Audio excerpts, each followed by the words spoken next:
Atomic energy గురించి అందరు తెలిసిన విషయం. ఆ ఎనర్జీని బాంబు లాగా వాడితే హిరోషిమా నాగసాగిలో జరిగిన విధ్వంసం మనందరం చూసాం. కానీ అదే ఎనర్జీని మనం విద్యుత్ తయారీకి వాడితే మొత్తం దేశాలే వెలిగించడానికి అవకాశం ఉంటుంది. అలానే పిల్లల్ని కూడా సరైన మార్గంలో పెట్టాల్సిన బాధ్యత ఇక్కడున్న ఉపాధ్యాయులందరిపైన కూడా ఉన్నాయి. మహిళల్ని గౌరవించాలి, పెద్దల్ని గౌరవించాలి, పేదలకి సేవ చేయాలి.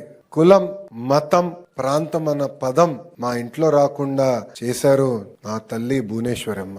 ఆమె ఎప్పుడు కష్టపడాలి, నీ వంతు ప్రజలకి సేవ చేయి అని నాకు చెప్తూ వచ్చారు.